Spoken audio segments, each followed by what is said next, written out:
ഇനി നമുക്കൊരു ക്വസ്റ്റ്യൻ ചെയ്യാം. From the following balances obtained from the few accounts of Mr. H. Balram, prepare the trading and profit and loss account. ഇങ്ങനെയാണ് question തന്നിരിക്കുന്നത്. H ബൽറാമിൻ്റെ കുറച്ച് അക്കൗണ്ട്സിൻ്റെ കണക്ക് തന്നിട്ട് അത് വെച്ചിട്ട് trading and profit and loss account ഉണ്ടാക്കാൻ പറഞ്ഞു. അപ്പോൾ നമുക്കറിയാം ട്രേഡിംഗ് അക്കൗണ്ട് ആദ്യം ഉണ്ടാക്കണം. ആദ്യം അതിൻ്റെ ഫോർമാറ്റ് വരയ്ക്കണം. ഡെബിറ്റ് സൈഡും ക്രെഡിറ്റ് സൈഡും ഉണ്ട്. ആ ഫോർമാറ്റ് പറഞ്ഞിട്ടുണ്ടല്ലോ. അതിനകത്ത് ആദ്യം നമ്മൾ ട്രേഡിംഗ് അക്കൗണ്ട് ചെയ്യണം. പിന്നെ വേണം അടുത്ത അതിൻ്റെ ഗ്രോസ് പ്രോഫിറ്റ് ആണോ ലോസ് ആണോ കണ്ടുപിടിച്ചിട്ട് അത് ക്യാരി ഡൗൺ ചെയ്തിട്ട് നമ്മളെന്ത് പ്രോഫിറ്റ് ആൻഡ് ലോസ് അക്കൗണ്ട് ചെയ്യും. നമുക്ക് നോക്കാം ചെയ്യുന്നത് എങ്ങനെയാണെന്ന്. അപ്പോൾ question number 1, stock on April 1, 2004 8,000 രൂപ. നമ്മൾ പഠിച്ചായിരുന്നു ഓപ്പണിംഗ് സ്റ്റോക്ക് എവിടെ വരണം? Debit side of trading account. Okay, അപ്പോൾ നമുക്ക് കിട്ടി. നമ്മൾ ഡെബിറ്റ് സൈഡിൽ എഴുതി. എന്തെഴുതി? ഡെബിറ്റ് സൈഡ് എവിടെയായിരുന്നു? ലെഫ്റ്റ് സൈഡിലായിരുന്നു. എക്സ്പെൻസ് ആൻഡ് ഓർ ലോസസ് എന്ന് എഴുതിയിരിക്കുന്നതിൻ്റെ താഴെ നേരെ താഴെ നമ്മൾ കൊണ്ടുവന്ന് എന്തെഴുതി? ഓപ്പണിംഗ് സ്റ്റോക്ക് എത്രയാണെന്ന് എഴുതി. 8,000. ഓക്കെ ആണോ? അപ്പോൾ ഒരു കാര്യം ചെയ്യണം. ക്വസ്റ്റ്യൻ കിട്ടുമ്പോൾ തന്നെ നമുക്ക് ചെറുതായിട്ട് ആ ക്വസ്റ്റ്യനകത്ത് എല്ലാം ഒന്നും ട്രേഡിംഗ് അക്കൗണ്ടിൽ വരുന്നതല്ലായിരിക്കും. നമുക്കറിയാം ഓപ്പറേഷണൽ ആക്ടിവിറ്റീസുമായിട്ട് ബന്ധപ്പെട്ടത് മാത്രമേ ട്രേഡിംഗ് അക്കൗണ്ടിൽ വരത്തുള്ളൂ. ക്വസ്റ്റ്യൻ പേപ്പർ കിട്ടുമ്പോൾ തന്നെ ഓരോ അതിൻ്റെ നേരെ ഇപ്പോൾ ട്രേഡിംഗ് അക്കൗണ്ടാണ് ഇപ്പോൾ നമ്മൾ കണ്ടുപിടിച്ചല്ലോ ഇത്. അപ്പോൾ അതിന് നേരെ കൊണ്ട് ടി എഴുതി വെക്കണം. അപ്പോൾ നമുക്ക് പെട്ടെന്ന് പരീക്ഷ പേപ്പറിൽ എഴുതാൻ പറ്റത്തുള്ളൂ.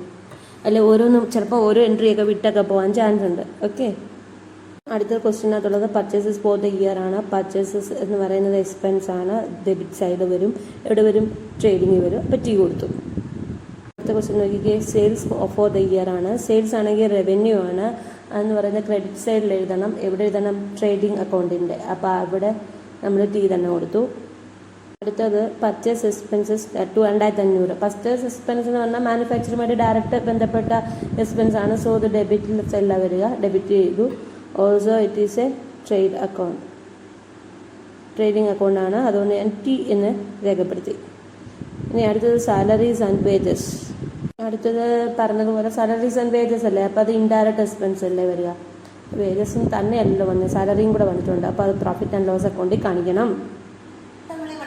ചോദിച്ചോണം സാലറീസ് ആൻഡ് വേജസ് തന്നുകൊണ്ടാണ് പ്രോഫിറ്റ് ആൻഡ് ലോസ്.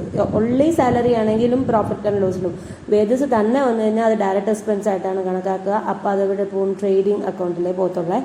ഓർത്തോണം. എന്തായാലും ഇത് എക്സ്പെൻസ് ആയതുകൊണ്ട് രണ്ടിൻ്റെ ഡെബിറ്റ് സൈഡിലോട്ടേ പോകത്തുള്ളൂ. അടുത്തത് അഡ്വർടൈസ്മെൻറ്റ്. അതെന്ന് പറയുന്നത് ഒരു ഇൻഡയറക്റ്റ് എക്സ്പെൻസ് ആണല്ലോ. അപ്പോൾ അതും പ്രോഫിറ്റ് ആൻഡ് ലോസ് അക്കൗണ്ടിലാണ് പോവുക. അടുത്ത ക്വസ്റ്റ്യൻ നോക്കിക്കേ. Bad debts 1,200.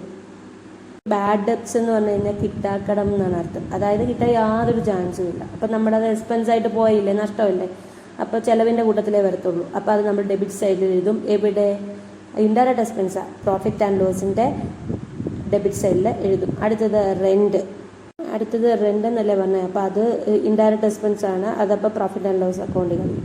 ഇനി ഫാക്ടറി റെൻ്റ് എന്നൊക്കെ കാണിച്ചാൽ നമുക്കത് ഫാക്ടറിയുടെ മാനുഫാക്ചറിങ്ങുമായിട്ട് ബന്ധപ്പെട്ടതായതുകൊണ്ട് ട്രേഡിംഗ് അക്കൗണ്ടിൽ ഇടാൻ പറ്റും. പക്ഷേ ഇവിടെ ജസ്റ്റ് റെൻ്റെന്ന് മാത്രമേ ഉള്ളൂ. അതിനർത്ഥം ഇൻഡയറക്റ്റ് എക്സ്പെൻസ് ആണ്. അപ്പോൾ അത് പ്രോഫിറ്റ് ആൻഡ് ലോസ് അക്കൗണ്ടിൽ ഇടും. അടുത്തത് ഡിസ്കൗണ്ട് അലൗഡ്. അടുത്തത് ഡിസ്കൗണ്ട് അലൗഡ് എന്ന് പറഞ്ഞില്ലേ. അപ്പം നമ്മളത് ഒരാൾക്ക് ഡിസ്കൗണ്ട് കൊടുത്തു കഴിഞ്ഞാൽ നമുക്ക് നഷ്ടം ഉണ്ടായിരുന്നല്ലേ, ലോസ് ഉണ്ടായി. അപ്പം നമുക്ക് നമ്മുടെ പ്രോഫിറ്റ് ആൻഡ് ലോസ് അക്കൗണ്ടിൻ്റെ ഡെബിറ്റ് സൈഡിൽ വേണം ഇടാൻ. അടുത്തത് കമ്മീഷൻ പെയ്ഡ്. കമ്മീഷൻ പെയ്ഡ് എന്ന് പറഞ്ഞാൽ നമ്മൾ പൈസ അങ്ങോട്ട് കൊടുത്തു, കാശ് പോയി. അപ്പോൾ അത് ഇൻഡയറക്റ്റ് എക്സ്പെൻസ് ആണ്. പ്രോഫിറ്റ് ആൻഡ് ലോസ് അക്കൗണ്ടിൻ്റെ ഡെബിറ്റ് സൈഡിൽ എഴുതണം. അടുത്തത് എന്താണ്? Sales expenses. ഈ സെയിൽസ് എക്സ്പെൻസസ് ആണ്. ഇൻഡയറക്റ്റ് എക്സ്പെൻസസ് ആണ്. അപ്പം ഇൻഡയറക്റ്റ് ആണ്. അതുകൊണ്ട് പ്രോഫിറ്റ് ആൻഡ് ലോസ് അക്കൗണ്ടിൽ വരും. അതും ഡെബിറ്റ് സൈഡിൽ വരും. അടുത്തത് റിപ്പയർസ്. റിപ്പയർ എന്ന് പറഞ്ഞാൽ നമ്മുടെ എക്സ്പെൻസ് ആണല്ലോ. അപ്പോൾ ഇൻഡയറക്റ്റ് എക്സ്പെൻസ് തന്നെയാണ്. അതും പ്രോഫിറ്റ് ആൻഡ് ലോസ് അക്കൗണ്ടിൻ്റെ ഡെബിറ്റ് സൈഡിൽ എഴുതുക. അപ്പോൾ നമ്മുടെ ക്വസ്റ്റ്യനിൽ തന്നെ എഴുതി രേഖപ്പെടുത്തി വെച്ചു. അപ്പോൾ പെട്ടെന്ന് നമുക്ക് ചെയ്യാൻ പറ്റും. ഏറ്റവും ലാസ്റ്റായിട്ട് ഒരു സംഭവം കൂടെ കിടപ്പുണ്ട്. Closing stock on March 31, 2005. അതായത് ഈ അക്കാഡമിക് ഇയർ തീരുമ്പോൾ അക്കൗണ്ടിങ് ഫിനാൻഷ്യൽ ഇയർ കഴിയുമ്പോൾ, അക്കാഡമിക് അല്ല കേട്ടോ, ഫിനാൻഷ്യൽ ഇയർ കഴിയുമ്പോൾ നമ്മുടെ കയ്യിൽ ബാലൻസ് ഉള്ള എമൗണ്ട് എന്ന് പറയുന്നത് 4,500 രൂപയാണ്. അത് നമ്മൾ ട്രേഡിംഗ് അക്കൗണ്ടിൽ വേണം ഇടാൻ. ക്ലോസിംഗ് സ്റ്റോക്ക്, അതും ക്ലോസിംഗ് സ്റ്റോക്കിൻ്റെ സി ഓർത്തോ. അപ്പോൾ അത് നമ്മുടെ ക്രെഡിറ്റ് സൈഡിൽ വേണം ഇടാൻ. ഓപ്പണിംഗ് സ്റ്റോക്ക് എവിടെ എഴുതും? ഡെബിറ്റ് സൈഡിൽ എഴുതും. ഓക്കെ ആണല്ലോ. ഓപ്പണിംഗ് സ്റ്റോക്ക് എന്ന് പറയുന്നത് ഡെബിറ്റ് സൈഡിലും ക്ലോസിംഗ് സ്റ്റോക്ക് തന്നിട്ടുണ്ടെങ്കിൽ അത് നമ്മൾ ക്രെഡിറ്റ് സൈഡ് ഓഫ് ട്രേഡിംഗ് അക്കൗണ്ടിലും ഇടണം. ഓക്കെ ആണല്ലോ. അപ്പോൾ ഇതിൻ്റെ ഫോർമാറ്റ് നമ്മൾ വരച്ചായിരുന്നു. അതിന് മുന്നേ ഒരു ഹെഡിങ് കൊടുക്കണം. അപ്പോൾ നമ്മൾ ബുക്സ് ഓഫ് ആരുടെ പേരാണ് തന്നിരിക്കുന്നതെന്ന് വെച്ചാൽ അത് എഴുതുക. ഇവിടെ എച്ച് ബൽറാമാണ്. അത് ഇനി അടുത്ത ലൈനിൽ trading and profit and loss account for the year end. ആ ഇയർ 2004 തന്നെ. അപ്പോൾ തീരുന്നത് 31 മാർച്ച് 2005 അതിൻ്റെ ഫോർമാറ്റ് ഓർമ്മയുണ്ടല്ലോ. ഡെബിറ്റ് ലെഫ്റ്റ് സൈഡിൽ, ക്രെഡിറ്റ് റൈറ്റ് സൈഡിൽ. ലെഫ്റ്റ് ഡെബിറ്റിൽ എക്സ്പെൻസസ് ഓർ ലോസസ് വരും. എമൗണ്ട് എഴുതാൻ ഒരു കോളമുണ്ട്. റവന്യൂ ഓർ ഗെയിൻസ് ഉണ്ട്. എമൗണ്ട് എഴുതാൻ കോളമുണ്ട്. അത്രയും വരച്ച് വയ്ക്കുക. എന്നിട്ട് നമ്മൾ അതിൽ നോട്ട് ചെയ്തതനുസരിച്ച് ഡെബിറ്റും ക്രെഡിറ്റും മൊത്തം എഴുതുക. അതിൻ്റെ ടോട്ടൽ എടുക്കുക. ഓക്കെ, നമുക്ക് നോക്കാം. അപ്പോൾ നമുക്ക് എഴുതാം. കോളമൊക്കെ വരച്ച് സെറ്റ്. ഇനി ആദ്യത്തെ ഓപ്പണിംഗ് സ്റ്റോക്കാണ്. ഓപ്പണിംഗ് സ്റ്റോക്ക് എവിടെ എഴുതണം? Debit side of the trading account. അപ്പോൾ ഓപ്പണിംഗ് സ്റ്റോക്ക് എന്ന് എഴുതി. ഡെബിറ്റ് സൈഡ് എന്ന് പറഞ്ഞാൽ ലെഫ്റ്റ് സൈഡാണ്. 8000 എന്നും എഴുതി. ഓക്കെ, അടുത്തത് പർച്ചേസസ് ഫോർ ദ ഇയർ. അത് നമ്മുടെ എക്സ്പെൻസ് ആണ്. അത് ട്രേഡിംഗ് അക്കൗണ്ടിൽ വരണം. ഡെബിറ്റ് സൈഡിൽ എഴുതി. ഇനി ആലോചിക്കുക, എപ്പോഴേലും പർച്ചേസ് റിട്ടേൺ തന്നിട്ടുണ്ട് അതിൻ്റെ കൂട്ടത്തിലെങ്കിൽ ആ രൂപ അകത്ത് തന്നെ കുറയ്ക്കണം. അപ്പോൾ പർച്ചേസ് എന്ന് എഴുതിയിട്ട് 20,000 എഴുതിയിട്ട് 2,000 ഇപ്പോൾ പർച്ചേസ് റിട്ടേൺ ആണ് 2,000 എഴുതി. എന്നിട്ട് കുറച്ച് കിട്ടുന്ന എമൗണ്ട് വേണം എമൗണ്ട് കൊളത്തിൽ എഴുതാൻ. ഓക്കെ, ഇവിടെ പ്രത്യേകിച്ച് റിട്ടേൺ ഒന്നും പറഞ്ഞിട്ടില്ലാത്തതുകൊണ്ട് നമ്മൾ 20,000 എമൗണ്ട് കൊളത്തിൽ എഴുതി. ഓക്കെ, അടുത്ത സെയിൽസ് ആണല്ലോ. അത് നമ്മുടെ ഇൻകം ആണ്. അത് നമ്മുടെ ക്രെഡിറ്റ് സൈഡിൽ എഴുതി. സെയിൽസ് എന്ന് എഴുതുക. എമൗണ്ട് കൊടുക്കുക. അതെത്രയാണ്? 42,000 ആണ്. സപ്പോസ് സെയിൽസ് റിട്ടേൺ വല്ല ഉണ്ടെങ്കിൽ അകത്ത് ഇത് കുറയ്ക്കണം. എന്നിട്ട് നെറ്റ് എമൗണ്ട് മാത്രമേ എമൗണ്ട് കൊളത്തിൽ എഴുതാവൂ. പർച്ചേസ് എക്സ്പെൻസ് ആയിരുന്നു. അത് ഡയറക്റ്റ് എക്സ്പെൻസ് ആണ്. നമുക്കറിയാം. ഡെബിറ്റ് സൈഡിൽ എഴുതി. Purchase expense 2,500. ലാസ്റ്റ് നമ്മൾ രേഖപ്പെടുത്തി വെച്ചിട്ടുണ്ട് closing stock trial balance trading അക്കൗണ്ടിലാണെന്ന്. അപ്പോൾ അത് എവിടെ വരുമെന്ന് പറഞ്ഞായിരുന്നു? Credit side of the trading അക്കൗണ്ടിൽ വരുമെന്ന് പറഞ്ഞു. അപ്പോൾ ക്രെഡിറ്റ് സൈഡിൻ്റെ അവിടെ പോയിട്ട് ക്ലോസിംഗ് സ്റ്റോക്ക് എഴുതുക.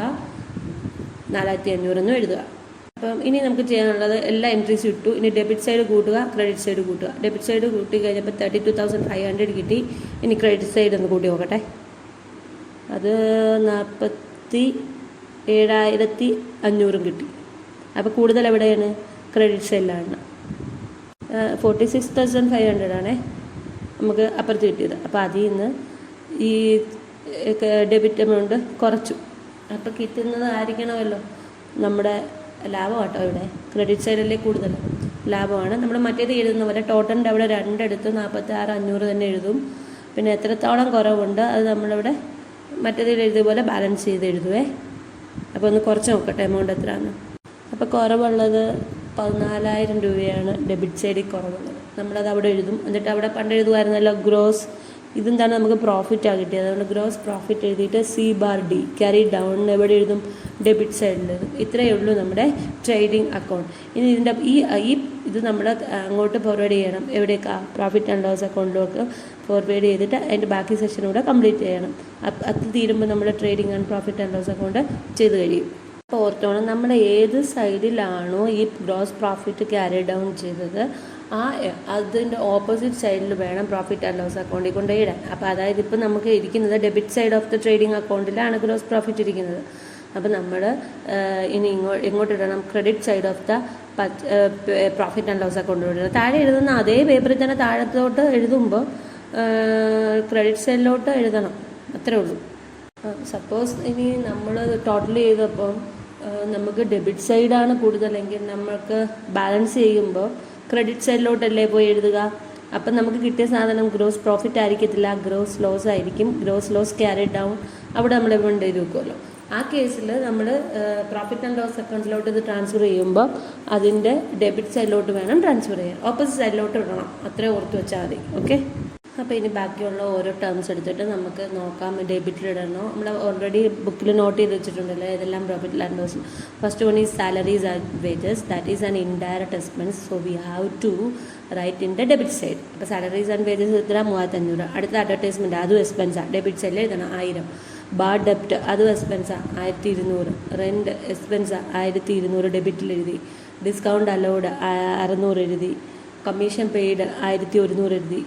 സെയിൽസ് എക്സ്പെൻസ് എല്ലാ എക്സ്പെൻസുകളെല്ലാം ഡെബിറ്റ് സൈഡിൽ പറന്ന് എഴുതി. ഓക്കെ, ഒരെണ്ണം കൂടി ഉണ്ടായിരുന്നു റിപ്പയേഴ്സ്. അതും ഡെബിറ്റ് സൈഡിൽ തന്നെ എഴുതി. എക്സ്പെൻസാണ്. ഇത്രയും എൻട്രീസ് അതിൽ കൊടുക്കാനുള്ളൂ അല്ലേ. ഇനി നമ്മൾ നോക്കണം നെറ്റ് പ്രോഫിറ്റ് ആണോ നെറ്റ് ലോസ് ആണോ എന്ന്. അതിന് debit side profit and loss തുടങ്ങണം തൊട്ടുള്ളത് കൂട്ടി കഴിഞ്ഞപ്പോൾ 9,800 കിട്ടി. നമ്മൾ അപ്പുറത്തെ മറ്റേത് നെറ്റ് പ്രോഫിറ്റ് ബ്രോഡ് ഡൗൺ ചെയ്ത് വെച്ചിട്ടുണ്ട് 14,000. അപ്പോൾ അത് തമ്മിലൊന്ന് കുറയ്ക്കാം. ക്രെഡിറ്റ് സൈഡാണല്ലോ കൂടുതൽ, 4200 കിട്ടുക ഡിഫറൻസ്. അപ്പോൾ അത് നമ്മൾ എവിടെ എഴുതും? ഡെബിറ്റ് സൈഡിലോട്ട് എഴുതണം. നമുക്ക് കിട്ടിയത് എന്താണ്? നെറ്റ് പ്രോഫിറ്റ് 4200, അത് ഡെബിറ്റ് സൈഡിൽ എഴുതി. സാറ് ടോട്ടൽ ഒരേപോലെ ആക്കാൻ വേണ്ടിയിട്ട് നമ്മളെ കൊണ്ടുവന്ന് ബാലൻസ് ചെയ്യുന്നതൊക്കെ അറിയാമല്ലോ. ഓക്കെ, ഇനി ഈ ബാലൻസാണ് നമ്മൾ ബാലൻസ് ഷീറ്റിലേക്ക് ട്രാൻസ്ഫർ ചെയ്യുന്നത്. ഓക്കെ, അപ്പോൾ എത്ര? Net profit 4200. നമ്മൾ അത് ട്രാൻസ്ഫർ ചെയ്യേണ്ടത് ക്യാപിറ്റൽ അക്കൗണ്ട് ഓഫ് ബാലൻസ് ഷീറ്റാണ്. അപ്പോൾ നമ്മളിതിൻ്റെ ബ്രാക്കറ്റിൽ ഇങ്ങനെ എഴുതണം, transfer to capital account. Okay അല്ലേ? അപ്പോൾ ഇത്രയേ ഉള്ളൂ trading and profit and loss account. നമ്മൾ പഠിക്കേണ്ടത് ഏതൊക്കെ ഡെബിറ്റ് സൈഡിൽ ഇടണം, ഏതൊക്കെ ക്രെഡിറ്റ് സൈഡിൽ ഇടണം, അതിൻ്റെ ബാലൻസ് ചെയ്യുന്നത്, പിന്നെ നെറ്റ് ഗ്രോസ് പ്രോഫിറ്റ് ആണോ ഗ്രോസ് ലോസ് ആണോ, ഓപ്പോസിറ്റ് സൈഡിലേക്ക് അത് ട്രാൻസ്ഫർ ചെയ്യണം, എന്നിട്ട് അതിൻ്റെ ഡിഫറൻസ് പിന്നെ കാണണം. ഇത്രയൊക്കെ ഉള്ളൂ ഇതിനകത്ത്. ഓക്കെ, ഇതാണ് അതിൻ്റെ റൂൾസ്. ഇത്രയൊന്ന് പഠിച്ചു വയ്ക്കേ. ഓക്കെ.